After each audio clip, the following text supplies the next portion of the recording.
Hello and నమస్తే everyone. నేను మీ MVN Kashyap. ఎలా ఉన్నారు? అన్షేకబుల్గా ఉన్నారా?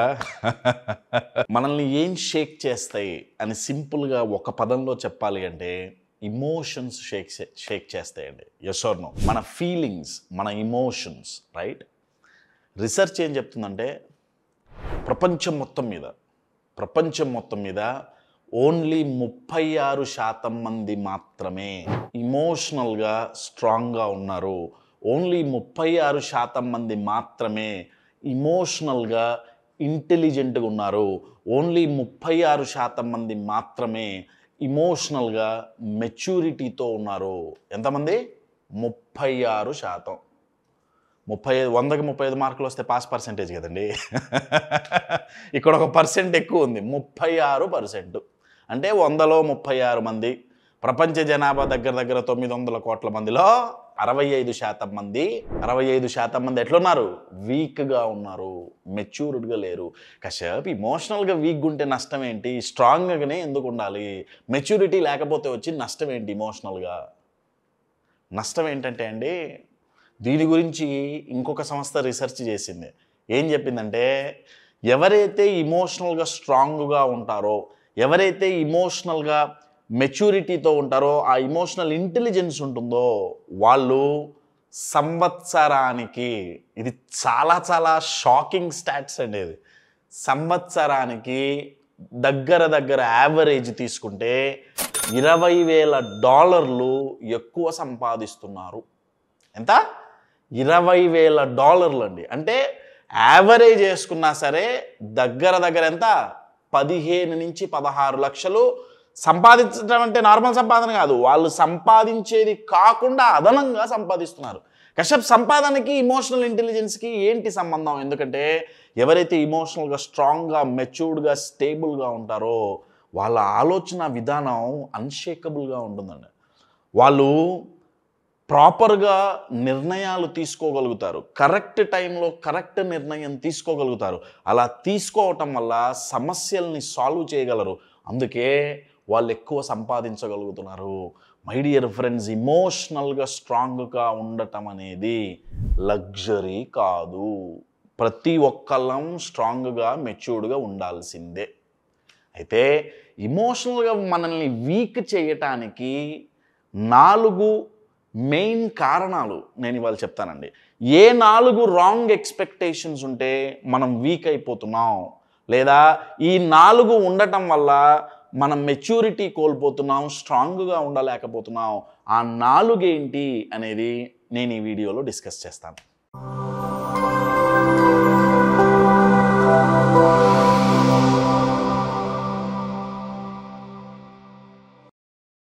కంటెంట్లోకి వెళ్ళే ముందు అప్కమింగ్ 2 ప్రోగ్రామ్స్, ఫస్ట్ టైం నా 14 ఏళ్ళ ఎక్స్పీరియన్స్లో ఫస్ట్ టైం మేము చేస్తున్నాం ప్రోగ్రామ్. ఒక అద్భుతమైన ప్రోగ్రామ్, 10 days ఉంటుందండి ఈ ప్రోగ్రామ్. ఇమోషన్స్ని ఎలా మేనేజ్ చేయాలి అనేది దీని థీమ్. ఇమోషనల్ మాస్టరీ అనే పేరు మీద మేము అంతకుముందు ఎన్నో ప్రోగ్రామ్స్ చేసాము. ఇప్పుడు ఇమోషనల్ మాస్టరీ అనే ప్రోగ్రామ్ని 10 days చేస్తున్నాం.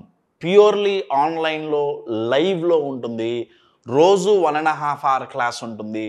అలా 10 days ఉంటుంది.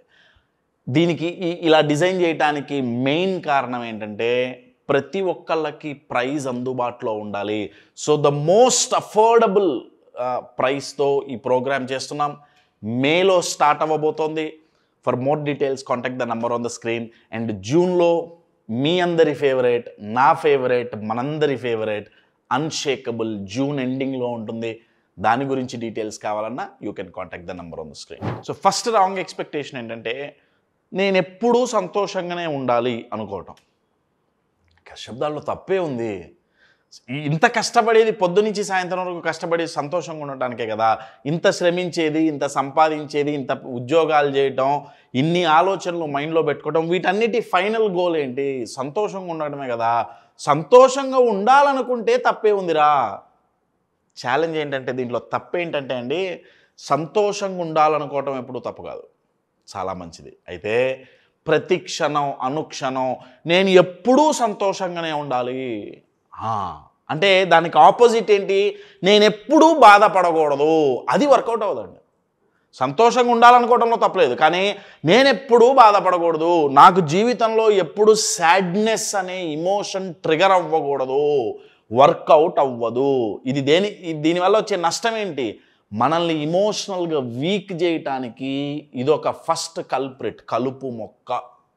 ఎందుకంటే బాధని మనం చాలా నెగిటివ్గా చూడటం చిన్నప్పటి నుంచి అలవాటైపోయింది. సో మనం బాధపడకూడదు అనేది మైండ్లో ఫిక్స్ అయిపోయాం. కానీ ప్రాక్టికల్గా అది వర్కౌట్ అవ్వదండి. దైనందిన జీవితంలో ఎక్కడో చోట ఏదో ఒక డిసప్పాయింట్మెంట్ ఉంటుంది, ఏదో ఎక్కడో నష్టపోతాం, హర్ట్ అవుతాం. అవి జరగకుండా ఉండవండి. బాధే కలగకూడదు అనే ఎక్స్పెక్టేషన్ వల్ల చాలామంది ఇమోషనల్గా వీక్ అవుతున్నారు. నేను మళ్ళీ చెప్తున్నా, సంతోషంగా ఉండాలనుకోవటం తప్పు కాదు, కానీ ఆల్వేజ్ అన్న పదం ఉంది చూడండి, ఎల్లప్పుడూ నేను సంతోషంగా ఉండాలి, కుదరదు. ఎల్లప్పుడూ ఎండాకాలం ఉంటుందా? ఎల్లప్పుడూ చలికాలం ఉంటుందా? ఎల్లప్పుడూ వర్షాకాలం ఉంటుందా? ఉంటే పిచ్చెక్కుతుంది. ప్రపంచంలో కొన్ని దేశాలు ఉన్నాయండి, ఆ దేశాల్లో డిప్రెషన్ చాలా ఎక్కువ. దానికి మెయిన్ కారణం ఏంటో తెలుసా? అయితే 24 గంటల్లో ఎక్కువ 18-20 గంటలు సూర్యుడు ఉంటాడు, లేకపోతే 18-20 గంటలు చీకటే ఉంటుంది ఎక్కువ. కొన్ని ప్లేసెస్లో అయితే కొన్ని రోజులుగా తరబడి అసలు చీకటే, కొన్ని రోజులుగా తరబడి అసలు చీకటి పడదు కొన్నిట్లో. నేను ఎగ్జాంపుల్ ఎందుకు చెప్తున్నా అంటే, పగలు రాత్రి సమానంగా ఉన్నప్పుడు మూడు చాలా బాగుంటుందండి. ఈ పగలు రాత్రిని నేను సంతోషం బాధతో నేను పోలుస్తున్నాను. ఈ రెండు బ్యాలెన్స్డ్గా ఉంటేనే లైఫ్ అద్భుతంగా ఉంటుంది. మనం ఓన్లీ పగలనే ఎక్స్పెక్ట్ చేస్తున్నాం, పిచ్చెక్కుతుంది. గుర్తుపెట్టుకోండి. సో ఎప్పుడూ ఆనందంగా ఉండాలి, వర్కౌట్ అవ్వదు. నంబర్ 1, దీనివల్ల మనం వీక్గా అవుతున్నాం.